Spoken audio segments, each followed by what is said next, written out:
theyeshiva.net. Zog the Heilige Gemarah, Oiraisa mechach benafkas, Torah is Chachmei Law, remember. A blad Gemarah is Chachmei Law. The Hesabel Litzman, a blad Gemarah about Tumas Mashkin is Chachmei Law. God in his essence conceived of these ideas. That's true. That's why Jews dedicated their whole life to learning Gemarah, to learning Torah. If it was still relevant, Tumas Mashkin, if it's Tamei. A person once wrote me an email. A person once sent me a very sharp email. A Jew listened to a lot of classes of mine. And he writes, I listen to you, I know what you say. He listened to a lot. And you're really wasting your life. He writes to me, you're just wasting away your life. I wish you would go into cancer research. Go into cancer research. And who knows if you'll be able maybe to produce something that can really help the world. It's just, could you explain to me why you're wasting your time? This is the hippie, the Baron. Huh? He's listening. I guess he likes it. Okay. It was a very interesting letter, long letter. He gave me a lot of options I should do, things that he feels would be much more beneficial for humanity and society. It was interesting to read, actually. I appreciated the challenge, to ask yourself the question, Ayeka, what are you doing with your life? Okay. Yud Zayin Amud Beis. Yud Zayin Amud Beis, we're holding. In the middle of the page, the line starts, Liba Karka Kasha, like 10, 12 lines from the top. Line starts, Mali Bekelim, Mali Bakarka Kasha. So let's recall the discussion. The Brisa quoted Reb Shimon, and Reb Shimon told us a very interesting thing about Tumas Mashkin. That what?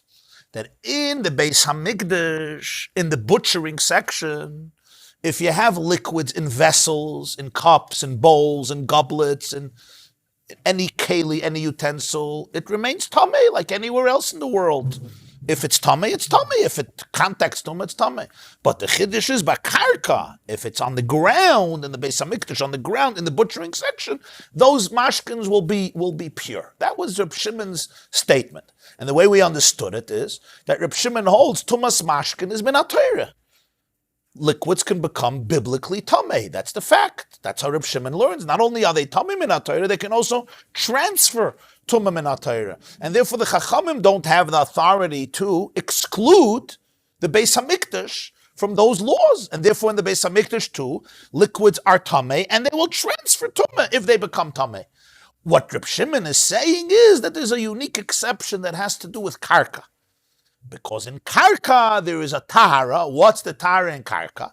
That Reb Shimon holds that Min HaTorah there is a Mikveh which is less than 40 sa'ah. If the water is on the earth, it's on the ground, there's a depression in the earth, there's a dent, a depression in the earth, in the ground, and the water is gathered there. Minimum a revius, which is, say, between 3.5 4.5 ounces.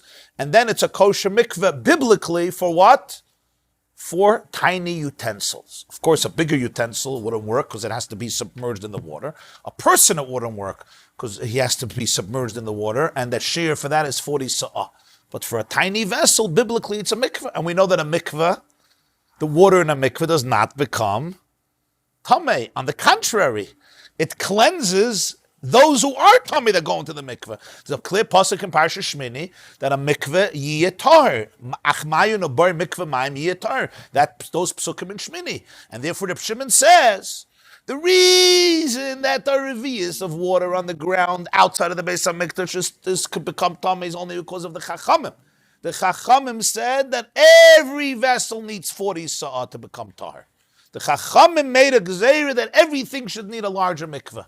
And therefore they also made a gzeira that a smaller amount of water, even a revius that's in a depression in the earth, should be able to become tamei because it's not a mikveh, but that's only midirabbanan.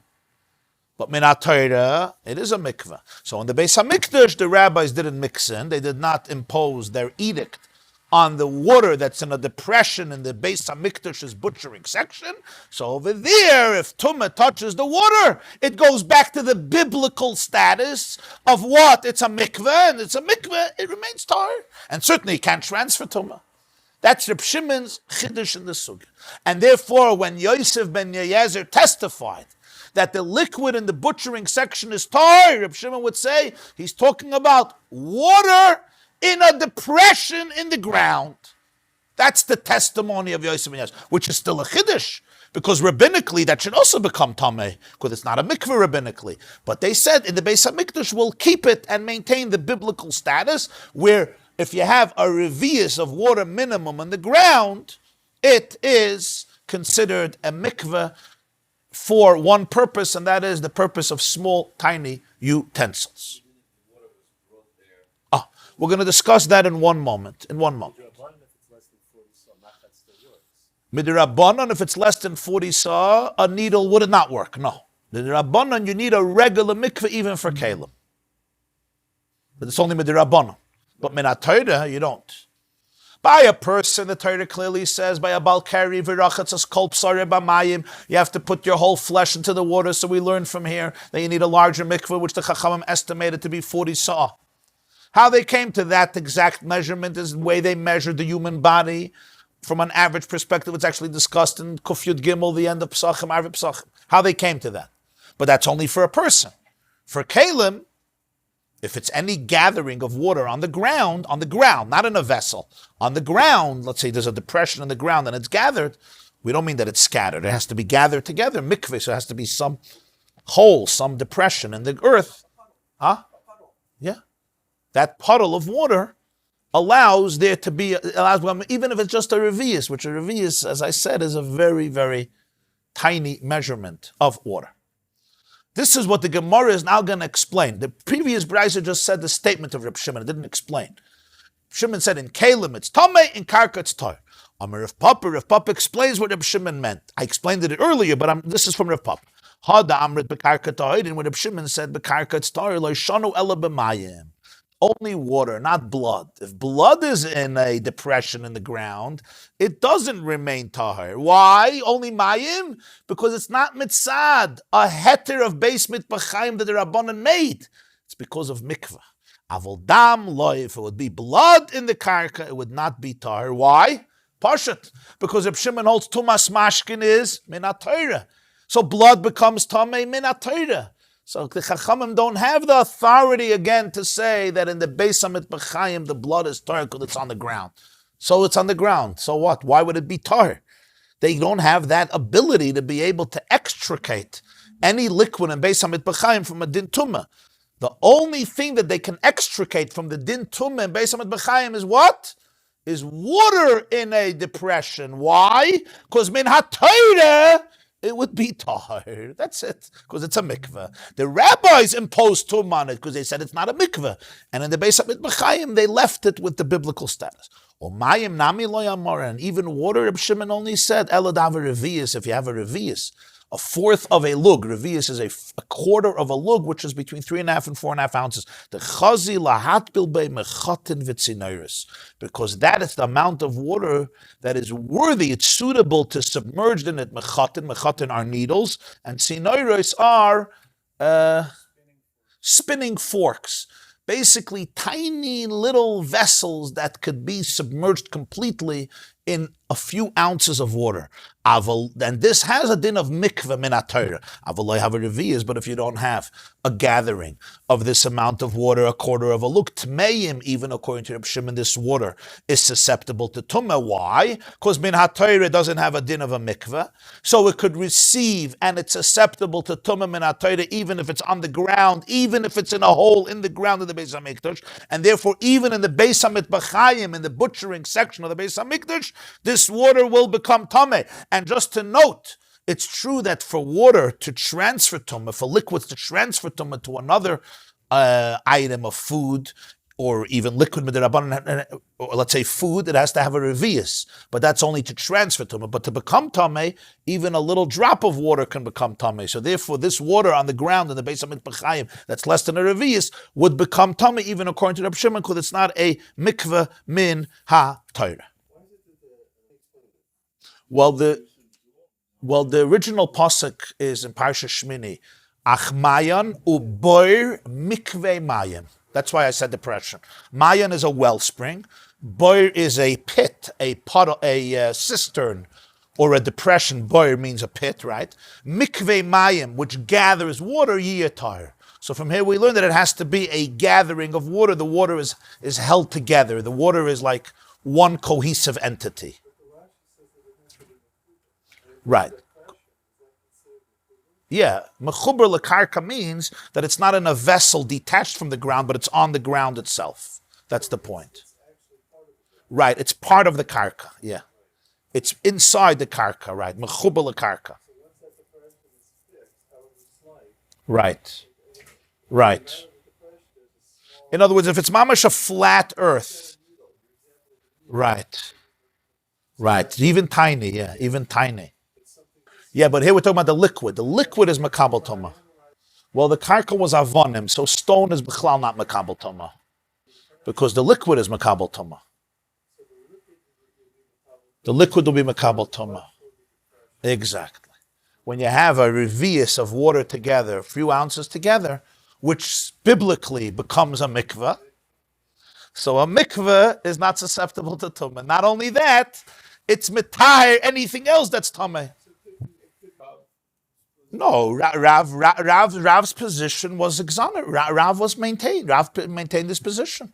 All the questions on Rav, the Gemarah answered. Rav was not refuted.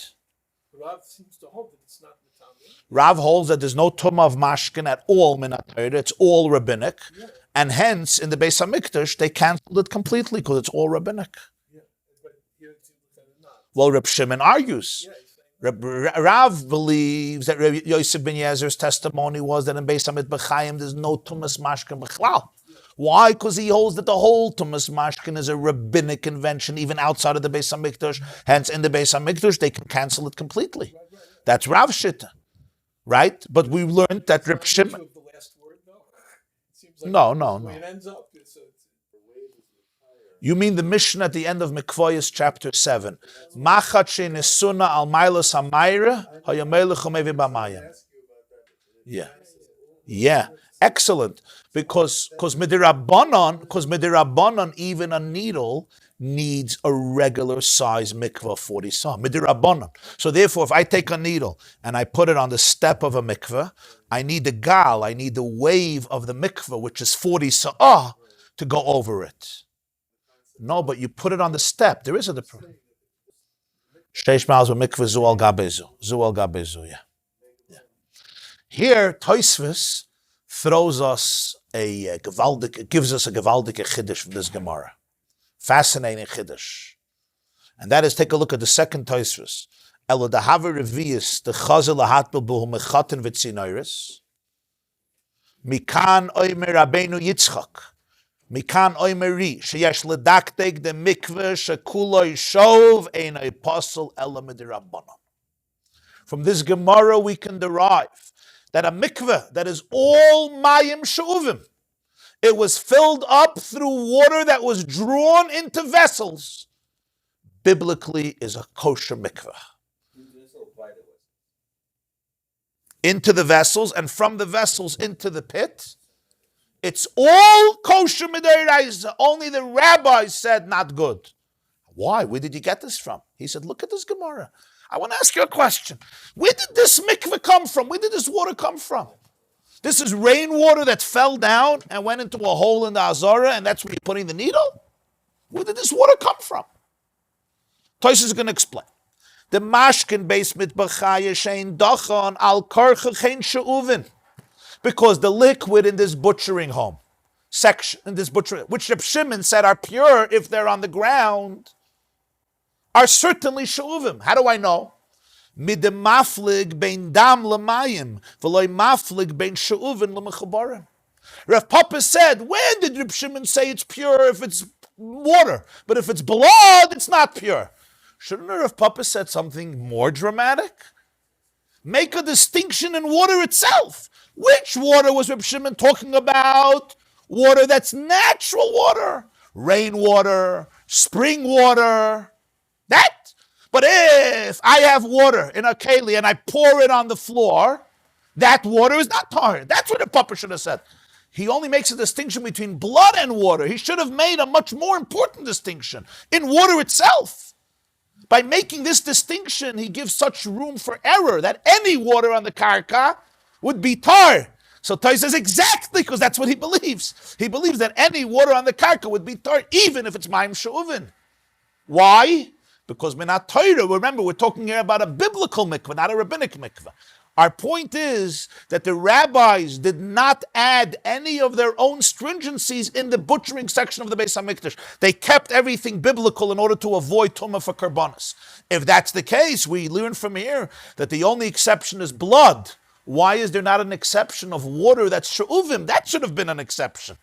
Say only water, and even water, only a certain genre of water. Natural rainwater or natural spring water. What do we see from here? He doesn't make any qualifications when it comes to water, because all water on the ground would be tahor. Except probably one case where Shimon says with the kelim it's wrong. The water in the kelim, that's not a mikveh.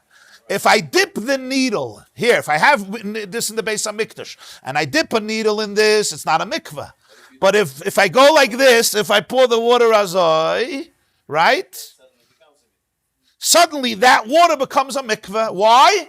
Because it's bar mikveh mayim, because it's in the ground, in the earth. Fascinating idea. But probably Rav Shimon have to hold that the lamb should have to be tahor, because if it's too much. Exactly.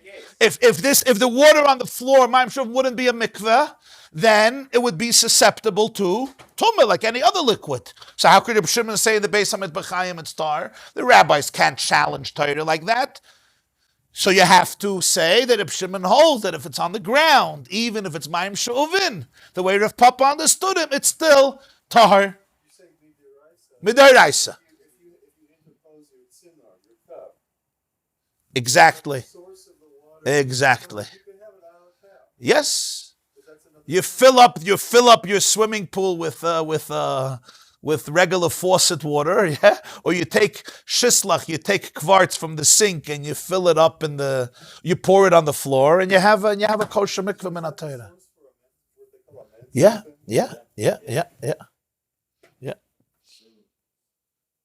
V'amar the chazi lahatul b'umechatim v'tzineres, and he says you could put in needles and tzineres. What do you call them? Pitchforks, not pitchforks. Huh? Spinning forks. V'oid, I'll prove it also. Tanya b'taisefta de Masechta Mikvayis. We have a brayse in Taisefta of Mikvayis, Perek Beis. Mikveh she'nichei reikon u'matzai maloi kosher. The brayse says if there's a mikveh and last night you left it was empty. Today in the morning you come and it's full. Kosher, go in. V'hainu, why? Mishum de sveika de rabbanon l'kula. Because it's a suffix de rabbanon. And since the suffix de rabbanon is l'kula. Right, v'reikon nami mashma shalohoya by klum. Midoloi ka'amar she'nichei chaser. It says mamish reikon. And since it's a sveika de rabbanon, you go l'kula. V'hada tanya b'teiris koyanim. Ach mayan u'bor yochel afilu molei b'kosef. Talmud loima mayan b'dei shemayim af mikveh b'dei shemayim. Either Teres Koyanim compares the bor to the mayan, just as the wellspring was created by heaven. The bor also has to be created by heaven.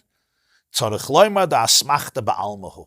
According to this, we have to say this is a support that the Chazal found in the Psukim for their own halacha. But originally, biblically, it doesn't have to be natural water like a mayan. It could be filled up. Vim toimar, kivan the kuloi show of kosher medayraisa. If that's really the case, it's kosher. Amai gazru rabbanon b'shivakla. Why'd they make a gzeira? If the Torah says it's fine, why do they have to mix in? What's the point? V'yeshloima the gazru sheiva atu dilma osila adbula b'mona. The betoicha kli vaday osil little medayraisa. They were afraid if you're going to allow a mikveh of mayim she'uvin, which comes from kelim, then you can already do the mikveh. I'll take the needle and I'll put it in the keli itself. What do I have to take the keli and pour it into the cistern? I'll just do it in the keli, right? And if you have a big keli, so you'll also do it in the keli. So the Chachamim made a gzeira that all mayim from kelim should not be used for a mikveh because you can come to dip yourself or the keli into the keli. And that's puzzle, that's disqualified even biblically. That was their logic. But biblically, even mayim shuvin, if it wasn't a keli, it does not disqualify the mikveh, as long as now it's not in a keli anymore, it was poured into the depression in the ground. What if mayim shuvin was? Huh? What if mayim shuvin was? You mean if the mayim in the keli was tamei, you want to know when you pour it on the ground, does it become transformed into tar because it became a mikveh? It's like the same as when we had it outside of us when you bring it in. If it was tamei, it becomes tar. It doesn't. It doesn't, right? You're saying it doesn't. It doesn't. Right. Chayre, yeah. No, a mayim could become tamei. It's a mashke. In the keli, yeah. In the keli, yeah. Oh, in the keli, yeah. Yeah. The gal, the wave, that's just because you don't want to put the needle in the mikveh because it's going to get lost. It's just a practical consideration. No, a gal is if you have a big mikveh, a pit full of water, and you're going to take a needle and put it in, you're not going to lose it. So you put it on the step, and you take the wave, and you yeah. It's cohesive, yeah. V'oimeri, and Ri says the chinami batlu revi is the mikveh mekol makayim kol shu the mayan loy batlu. Even though the Chachamim were mavatal the halacha that you could use only a revius for mikveh, for vessels, small vessels, they were not mavatal the halacha of mayan. Miditnam b'teres kayanim the mayan b'tar b'cholshu v'hamikveh bar bayim sa'ah v'had the mikveh b'mem sa'ainu lebasar the bitlu revius. The teres kayanim says that a mayan, a well, you only need a kolshu, but a mikveh you need 40 sa'ah. But wait, a mikveh you also don't need 40 sa'ah. You need a revius. This means that even after the rabbis nullified the halacha of revius and they said you need mem sa'ah, they still did not obliterate the halacha that a mayan is metayer b'chol shehu. So this is a gewaldige chiddush that ad hayoyim hazeh till today, if you have a spring, a living wellspring, even if you have a kol shehu, which is a drop of water, it's a completely kosher mikveh. So if you can get that needle inside, it's completely fine. You do not need for a mayan. Even midirabanan, you don't need anything more than a kol shehu.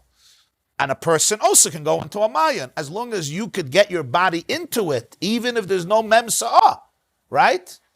It's completely fine, because a mayan retains its quality of matar b'chol shu. Just a drop of water is enough by a mayan.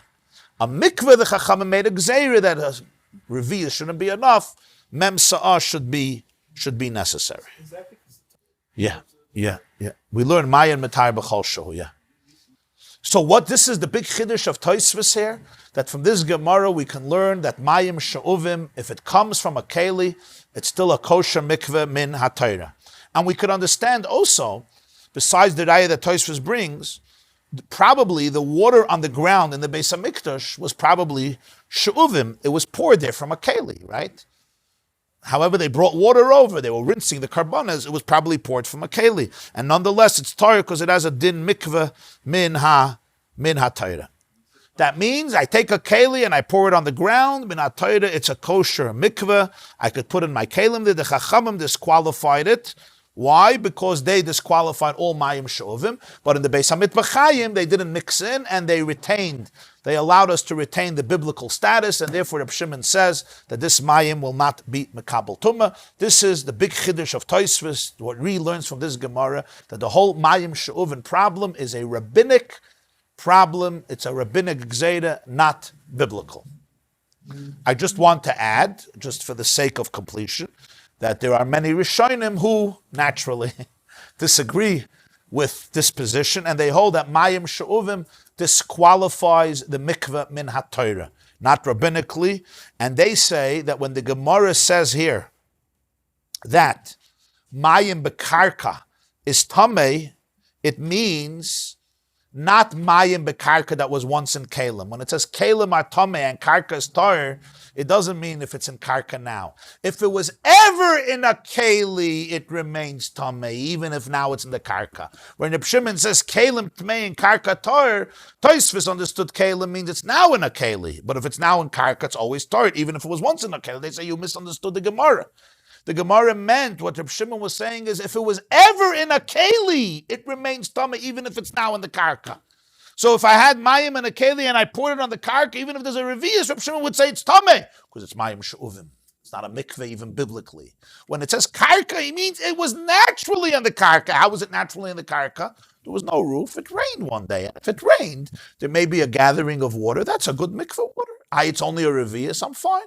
Or there's a wellspring. That's the chiddush. If it was gathered initially in the karka, that's when it's kosher and it's not makabel tumah according to Reb Shimon. Even though it's not a memsa'ah, but that would only be a problem. They're rabbanan. But since in the Beis Hamikdash the rabbis didn't impose the obligation of memsa'ah, and therefore they hold that mayim she'uvim is still a din min ha'torah, and that's why you have to understand the Gemarah. This is the shitta of the Rashba. So you have the shitta of Tosfos here, and also Tosfos Baba Basra Samach Vav, that Mayim Shuvim is only Midirabbanan, but the shitta of the Rashba is that Mayim Shuvim is Posel Min HaTorah. Reb Shimon said only Mayim, not Dam.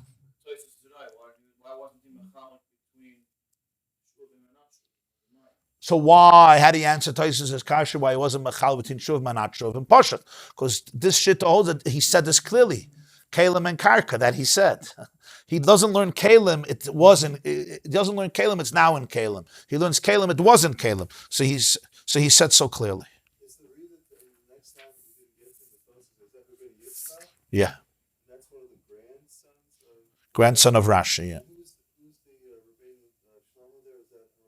Shlomo there? Is that L'chayre Rashi. L'chayre Rashi. Says the Gemarah. Amar Mar.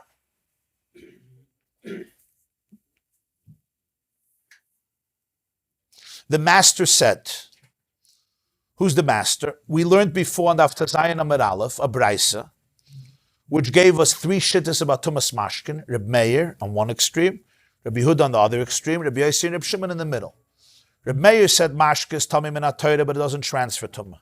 Rabbi Yossi and Reb Shimon says it could transfer Tumah min HaTorah, but only to food. And Rabbi Yehuda said it could transfer Tumah min HaTorah even to Kalim. Amar Rabbi Yehuda says, L'koil Tamei. Anything that has a suffix, if it got Tamei from Mashkin, whether it's Eichel or even a Keli, it's always Tamei because it's a Sveika D'Oraisa. Because Rabbi Yehuda holds that what? That suffix Tumas Kalim from Mashkin is a suffix D'Oraisa. So that means if you have a stick with water and the water is Tamei and you sprinkle the water and you're not sure it touched a Keli or didn't touch a Keli, Rabbi Yehuda says the Keli is Tamei. Why? Because it's not a suffix D'Rabbanan. It's a suffix D'Oraisa, so you go L'chumra. Because Rabbi Yossi holds that Mashkin are not only Tamei min HaTorah, they can also transfer Tumah not only to food but even to Keli. L'meimra, are you going to tell me the Sover Rabbi Yehuda holds Tumas Mashkin l'tamei Tumas Kalim D'Oraisa? That Rabbi Yehuda holds that the Tumah of Mashkin to transfer even to Kalim is a biblical Tumah. That the Torah says that Mashke that becomes Tamei could be Metamei Kalim, which is a Gewaldige Chiddush, because that would mean that he really holds that Kalim could become Tamei from a Rishon l'Tumah. Because Mashke touches an Ava Tumah Sheretz, and Mashke could be Metamei Kalim. That means a Keli is not only a Rishon, a Keli could be a Sheni. That's a Gewaldige Chiddush of Rabbi Yehuda, that Kalim could become Tamei from Mashkin min HaTorah. So if the liquid touches a Sheretz, the liquid is a Rishon. If it's Metame Kalim, the Kalim becomes a Sheni. Generally, we always say that a Keli is Makabel Tumah only from an Ava Tumah, which means a person and a Keli can only be a Rishon on a biblical level. They could never be a Sheni. That's the general principle. But suddenly here, we see a big Chiddush that Rabbi Yehuda holds. No, Kalim could be Makabel Tumah even from something that's not an Ava Tumah, even from something that's a Rishon. Kalim could be a Sheni L'Tumah. That's a Gevaldig Chiddush of Rabbi Yehuda. D'Oraisa, all D'Oraisa. Is this really what he holds? That Tumas Mashkin l'tamei Tumas Kalim D'Oraisa? V'hatnan, we have a Mishnah, or some Agodas V'hatanya, we have a Braisa. Kol HaKalim shesh lem acharayim v'toich. Any vessels that have both an exterior and an interior. Acharayim means the outside, and toich means the inside. Meaning, what do we mean they have both? Every keli has both. You have the inside of the cup, you have the outside of the cup. What it means both is that you could use both sides of it, because you could turn it inside out. Could go in, for example, hakarim, a pillow, or ksasais, are cushions, or sakin, are sacks, or martzufin, are leather bags. So if I have a pillow, right, and the pillow has an opening, obviously, that's called a toich, but I can also turn it inside out. So the part that's now on the outside could become the inside. The part that's on the inside could become the outside. Or the same is true a leather bag. I could turn it inside out. Or the same is true a sack. Or the same is true a cushion. So even such kalim that have both, the Brisa tells us, nitma koiloi, nitma toichoi, nitma gaboy. Nitma gaboy, le nitma toich. A fascinating halacha. If a sheretz falls into the toich of the keli, I have a leather bag, and a dead mouse falls right into it. So generally the halacha in tumah is there's no compartmentalization, right? If my pinky touches tumah, my whole organism, my whole body becomes tamei. If tumah touches one little part of the keli, the whole keli becomes tamei. You don't say, oh, only this part is tamei.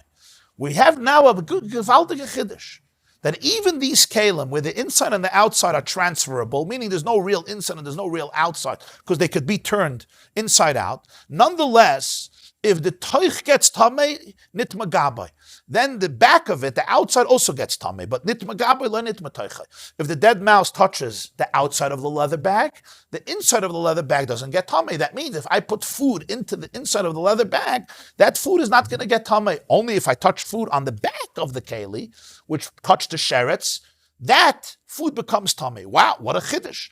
Amar Rabbi Yehuda, let me explain to you what this Rice is saying. Medvarim amurim shenitmu machmas mashken.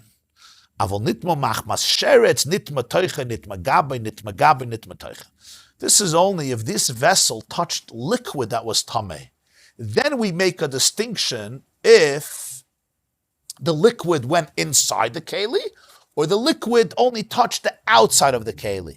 If it went inside the keli, the whole keli becomes tamei. If it went on the outside of the keli, only the outside becomes tamei. But what happens if the keli became tamei from a dead sheretz? Then there's no compartmentalization. Any part of it that came in contact with the tumah affects the entire keli. If the inside became tamei, the outside becomes tamei. If the outside becomes tamei, the inside becomes tamei. What's the logic to make this distinction? Min ha-Torah, there's no such a distinction in tumah. If there's one keli and it touches tumah, the whole keli becomes tamei. Tumah is not a compartmentalized entity. Tumah is even a mashu. Huh? Right. Usually the gabbai does. So how could you make this distinction? It can only be one reason. Because if it's a tumah de rabbanon, not a tumah de raisa, the rabbis have the authority to say where, what, when, and how. Just like we learned before with the Beis HaMikdash, they could say it's not tamei in the Beis HaMikdash. So if it's a tumah de raisa, you can't make this distinction. Wherever it touched the keli, the whole keli becomes tamei. But if it's a tumah de rabbanon, you can make a distinction. So what do we see from Rabbi Yehuda? He says, if the keli touched the sheretz, you can't make this distinction. He says, if a keli touched mashkin, then you could make this distinction. So what do we see Rabbi Yehuda holds? That kelim become tamei from mashkin only midirabbanon, not min ha-Torah. So this mamish is a major contradiction. We had the Brisa before. Rabbi Yehuda says that what? That kelim can become tamei from mashkin midiraisa, and that's why suffik tumas kelim is lechumra. You only say lechumra if it's a sveika deraisa. But here suddenly we see Rabbi Yehuda makes this distinction between if the keli became tamei from mashkin or became tamei from asheretz. Now, why would the rabbis make this distinction? Why would the rabbis say that of the tumah of the mayif, if I pour tamadika water inside the cup, then only the inside, then the whole cup is tamei? Right? And if Eichel touches it, it becomes tamei. But if I only pour the water on the outside of the cup, the inside doesn't become tamei. And if I put food inside the cup, the food is fine. Why would they make this distinction? We could understand why. Rashi says because they don't want you should burn truma and karbonos in this instance, which means as follows. This is a very interesting idea. If something is tamei min ha-Torah and truma touches it, yeah, so the truma can't be eaten anymore because it's tamei, and you have to burn it. A carbon that touches truma, the Torah clearly says you have to burn it. You have to burn it. That's the halach. But what if it's tahar min ha-Torah and tamei only midirabbanon? Here you have a problem. You can't burn the carbon because min ha-Torah it's a pure carbon.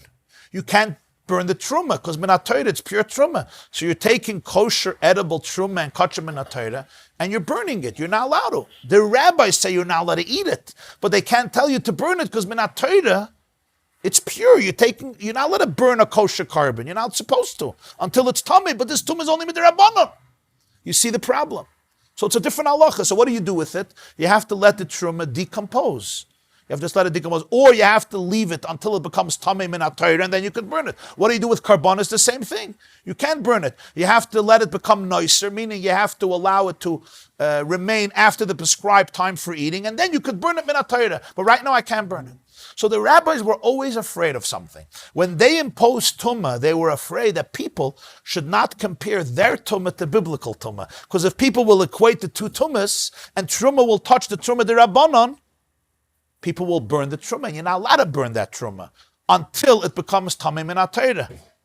The same is true if a carbon touches that tumah, people are going to burn it right away, and you're not allowed to. So they always were afraid that people should not get confused between rabbinic tumah and biblical tumah. Rabbinic tumah is a different status of tumah. It doesn't have the same halachas like biblical tumah.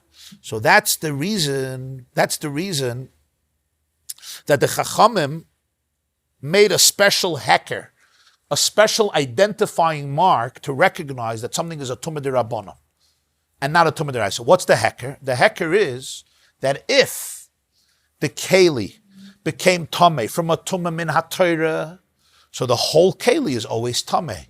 But if it became tamei from a tumah d'Rabbanan, they said, wait, there's a different halacha here.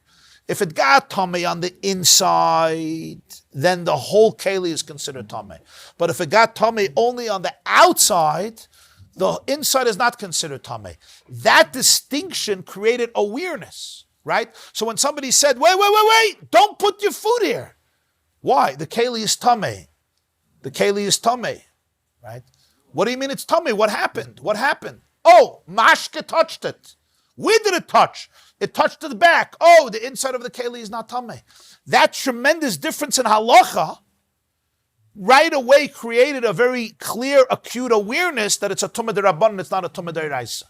And b'meila, nobody would come to burn truma or karbonis if it touched such a keli, even if it fell inside the keli, and the tumah was inside the keli. Even though it becomes tumah, but you will know it's only a rabbinic tumah. That's why they made a difference. Because if not, if it's a tumah min haTorah, they don't have an authority to say that it's tumah inside, it's not tumah outside, it's tumah outside, it's not tumah inside. They can't make those distinctions. If it's tumah, it's tumah, it's tumah, it's tumah, inside, outside, outside, inside. The fact that they could say that if it gets tumah outside, it doesn't get tumah inside, it's only because of tumah d'Rabbanan. And Rabbi Yehuda clearly said that this qualification, that if it gets tamei on the outside, it's not tamei on the inside, is only if the keli became tamei from mashkin, but not if the keli became tamei from a sheretz. What do we see from here? The Rabbi Yehuda holds that mashke is only metame kelim midirabbanan, and therefore they could make this distinction. We just quoted a brayso. Rabbi Yehuda holds that tumas kelim from mashkin is a tumah d'Oraisa. So we have here a major problem. Now let's remember, why would the Rabbanan even make a gzeira that mashke should be metame kelim if min haTorah kelim could only become tamei from an avatuma? The answer is because there is one type of beverage that becomes an avatuma, and that is the saliva of a zav and a zava, which is an avatuma. And they were afraid that if we would touch mashke to a regular keli, and the mashke is tamei, even though regularly that keli is not tamei, but what happens if that mashke has the saliva of a zav? The keli would be tamei, because the keli would be a rishon, because mashke hazav is an avatuma. So therefore they were geyser that all tamei dika mashken, even if it's only mashke that is a rishon, should be metame kelim, but that's only a tumah d'Rabbanan, not a tumah d'Oraisa. That would make Rabbi Yehuda's psak sensible and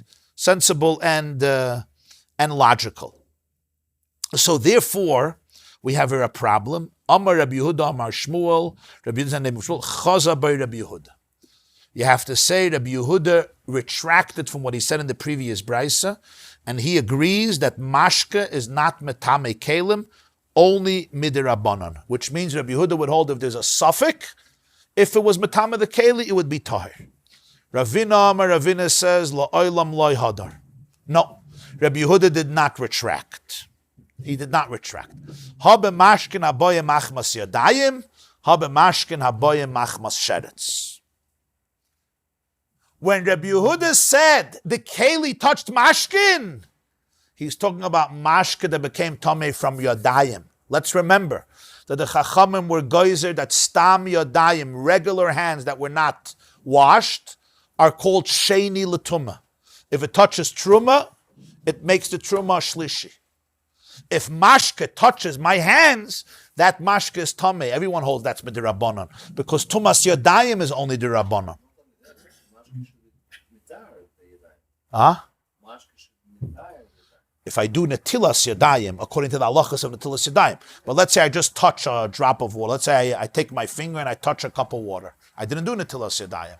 So that mashke becomes tamei from my yadayim. But that's obviously a tumah dirabbanan, right? Let's say I touch that mashke. Let's say it's wine of truma. And I touch it with my hand. That wine becomes puzzle. The kohen is not allowed to drink it anymore because I didn't do netilas yadayim. Remember, stam yadayim make the food a shlishi. If it's truma, if it's mashke, becomes a rishon, all b'dirabbanan. That's the mashke Rabbi Yehuda was talking about when he said that if that mashke, which touched my yadayim, touched the keli is only tamei midirabbanan, right? Because it's a mashke that's the rabbanan tamei. And then if it touches the back, it's not metame on the inside. But habe mashke naboye machmas sheretz. The previous brayse is talking about mashke that became tamei from a sheretz. A dead mouse touched the wine, and then the wine went into a keli. That keli is tamei min ha-Torah, according to Rabbi Yehuda. So there's no contradiction. Of course, keli that touches mashke is only a tumah d'Rabbanan. If the mashke was tamei min d'Rabbanan, because it was mashke that came from yadayim. But if it's mashke that came from a sheretz, it's tamei min ha-Torah. If it's tamei min ha-Torah, Rabbi Yehuda says it can transfer it to a keli as well. And therefore, Ravina refuses the concept that Rabbi Yehuda retracted. He did not retract. He's talking about different mashkins. You're confusing a mashke that's tamei min d'Rabbanan with a mashke that's tamei min d'Oraisa. The Gemarah, if that's the case, the Tani b'medvarim amonim shenitmo machmas mashkin liflig v'lisne b'dida b'medvarim amonim b'mashkin aboyin machmas yodayim avo b'mashkin aboyin machmas sheretz nitma toiche nitma toiche. Frag the Gemarah, no. If Rabbina was right, why does Rabbi Yehuda make a distinction between a keli that got tamei from liquid, or a keli that got tamei from a sheretz? That a keli that got tamei from liquid, if it was on the outside, it doesn't affect the inside. But a keli that got tamei from a sheretz, even if it was on the outside, it affects the inside. Rabbi Yehuda should have made the distinction within mashkin itself, and say, when do I say this halacha? Only if it touches mashka that was tamei from yadayim. But if it was mashke that got tamei from a sheretz, the inside and the outside makes no difference. That's what Rabbi Yehuda should do. Why did Rabbi Yehuda look to make a distinction between a completely different genre? A keli that touches a sheretz versus a keli that touches mashkin. According to Ravina, he should say no. In mashkin itself, depends what type of mashkin. You don't have to go looking for a sheretz to find an exception. You could find an exception even within mashkin. If it's not mashkin that touched a yad, if it's mashkin that touched a sheretz. The fact that Rabbi Yehuda couldn't find a scenario where if it touches the outside, the inside gets tamei only when the keli comes in contact with a sheretz. He couldn't find it in a scenario where the keli came in contact with tamei dika liquid. What does this prove? This proves that Rabbi Yehuda holds that whenever a keli comes in contact with a liquid, even if the liquid touched the sheretz, it's only a tumah d'Rabbanan. Ela machvarte kedishanin and meikara that chaza by Rabbi Yehuda. And therefore it's much clearer to say the first answer, Rabbi Yehuda indeed changed his position. Then it would make perfect sense why he can only use a sheretz to explain that a keli would be tamei d'oraisa. Because if the keli would touch mashkin, even if the mashkin touched the sheretz, the mashkin can't transfer tumah to kelim. It can only transfer.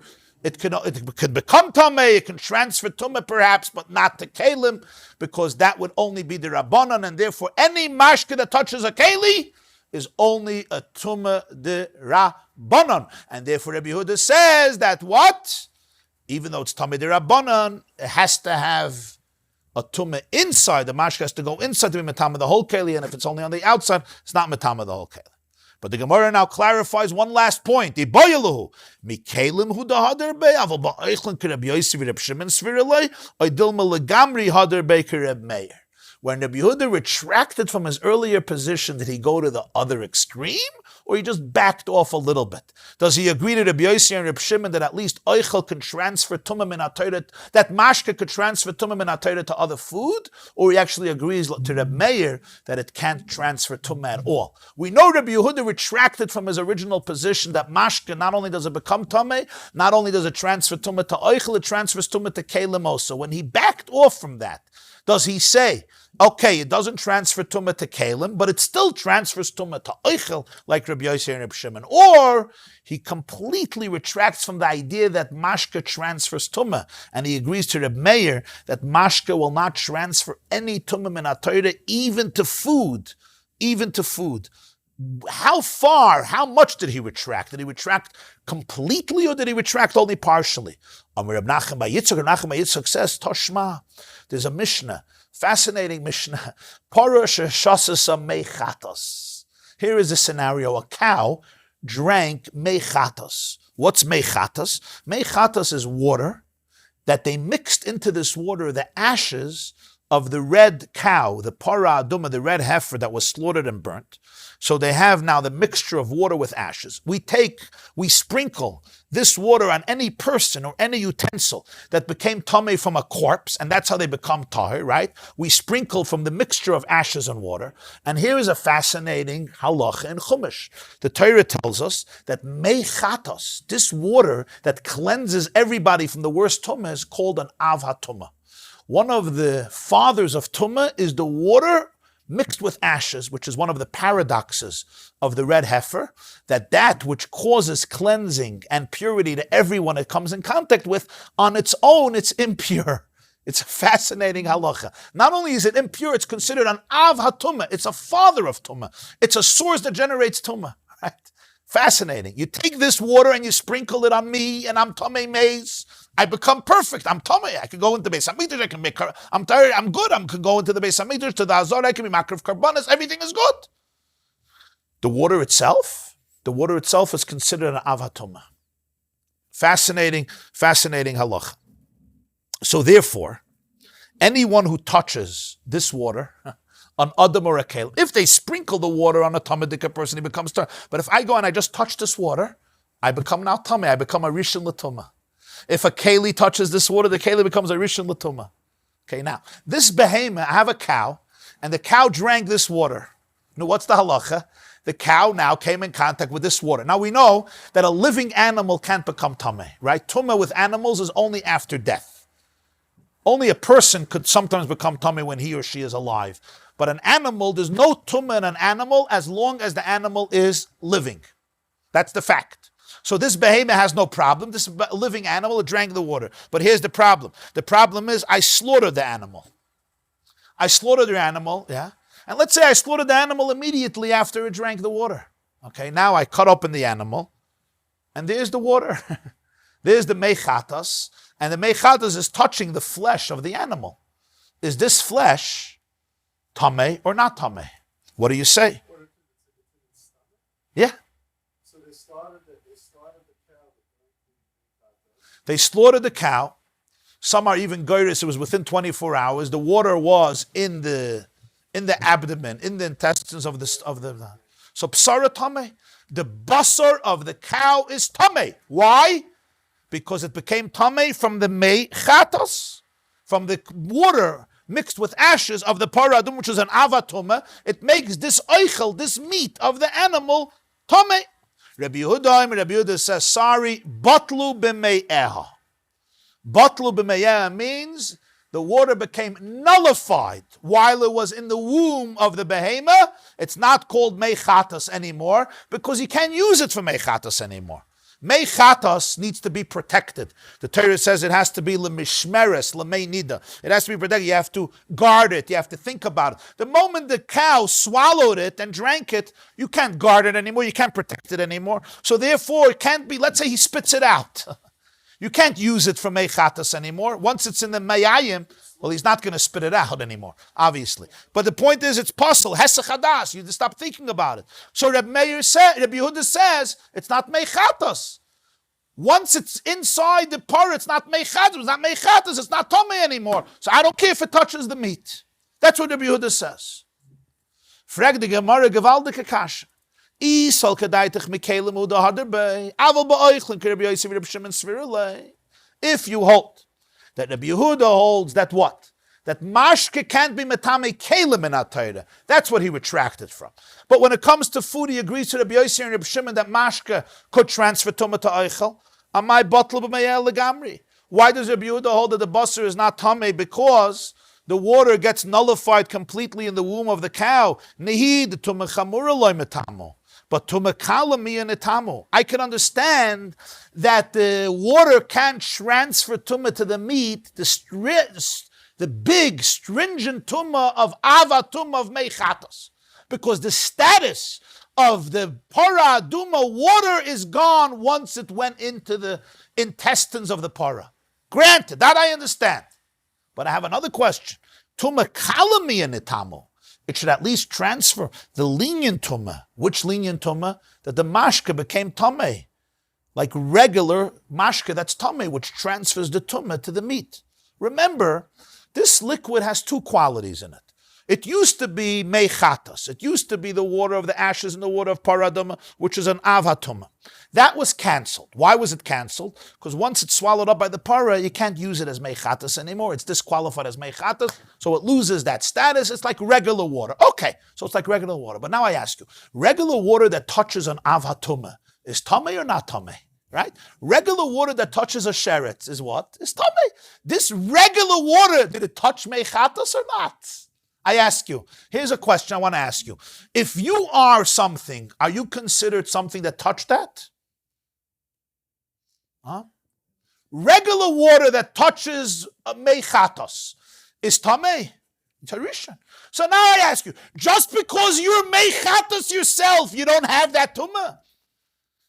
If you touch yourself, you're not tamei. If you are yourself, you touched yourself. No. So at least that tumah it should have. Even if it doesn't, you understand? Even if it doesn't have the tumah of meichatos. Why? Because it's not meichatos anymore, but it's mashke that touched meichatos. You can't get closer to you being you, right? Can you get closer to that? If I touch you, I become tamei, right? Right? The mashke touched meichatos because it is meichatos. So for sure it touched it. It is that. So madach if the maya, so even though it's not meichatos anymore, but it's mayim that touched meichatos because it is meichatos. It was meichatos. So that tumah remains. No, it was meichatos. Drank that. Yeah. It wasn't used as meichatos because it was designated as meichatos. So by itself, it's an avatum. Rabbi Yehuda says it lost that status. Fine, it lost that status. But what happens now? It's mashke that touched meichatos. If it's mashke that touched meichatos, it's a rishon. You didn't touch it. It is it. So it's even greater touch. Ein lecha negiya gdoila mizu, as Raji says. You can't get closer to that. So even though you got rid of the avatum of meichatos, so it can be metame adam and kalim, but it's still a rishon l'tumah because it used to be an avatumah. It touched itself, right? You can't have better, closer touching than touching yourself. It touched itself. It came in contact with itself because it is that.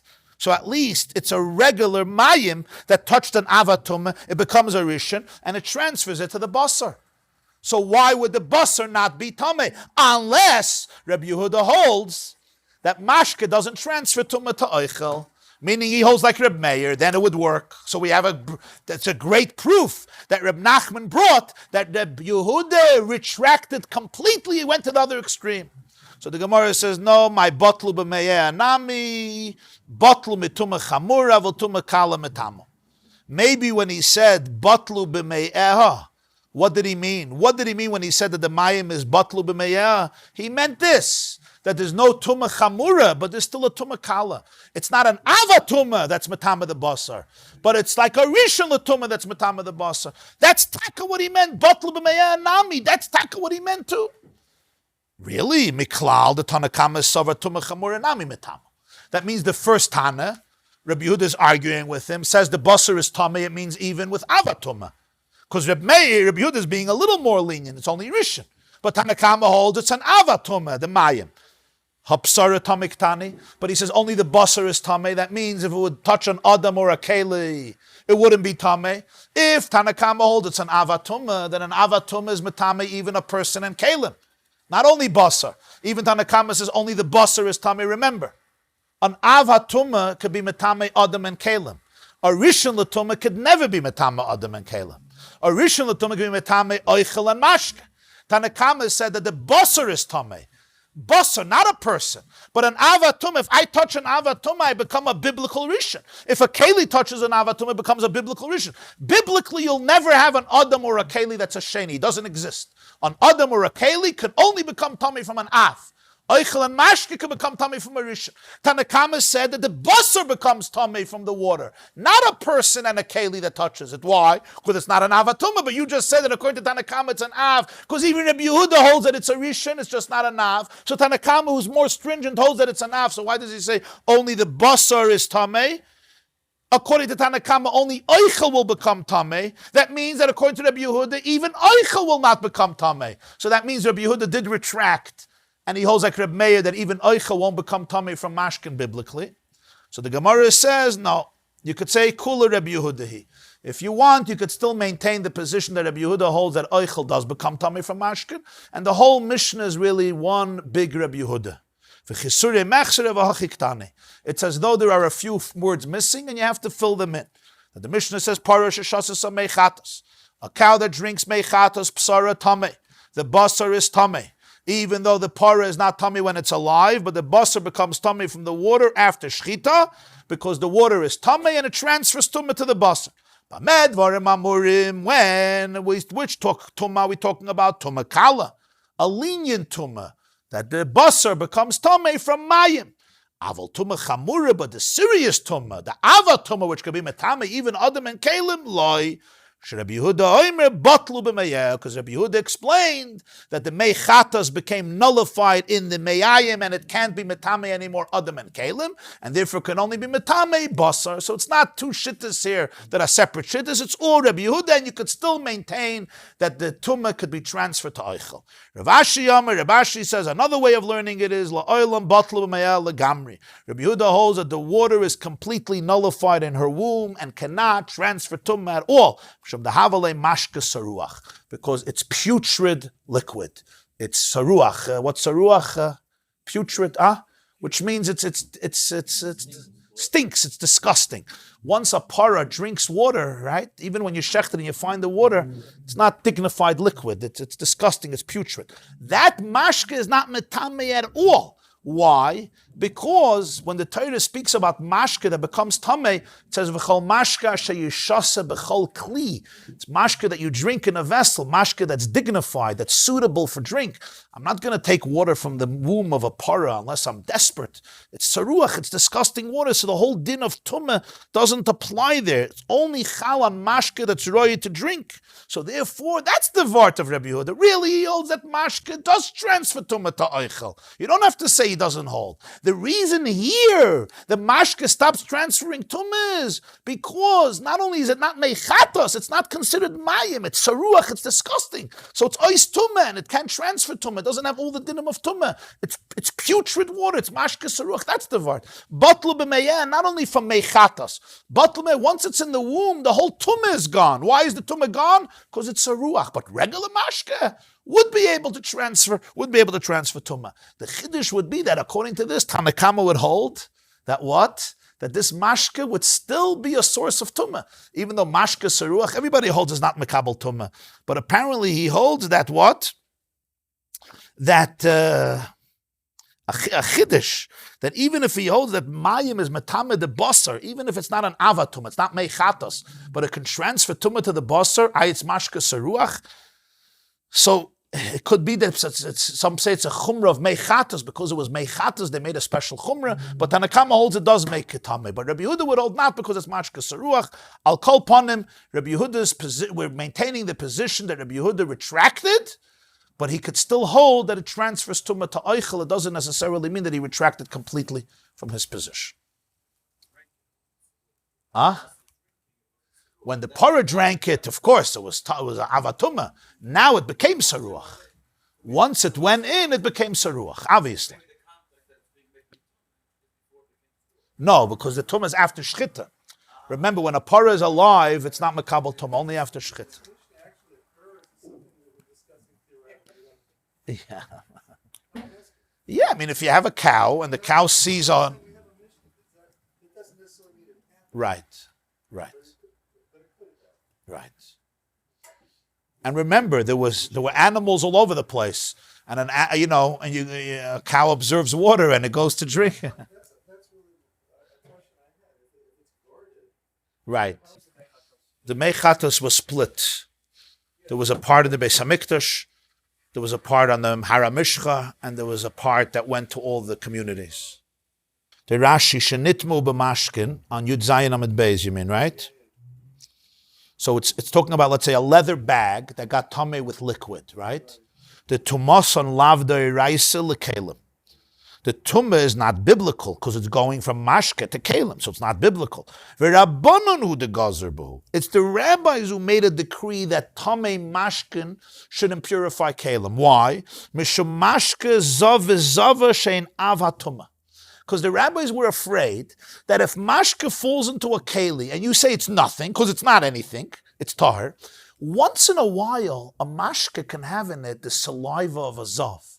And if that falls into a keli, the keli becomes a rishon, because mashke azav is an av. So therefore they made a blanket gzeira that all mashke that's tamei, even if that mashke is not a rishon, that mashke is a sheni, it should be metame kelim.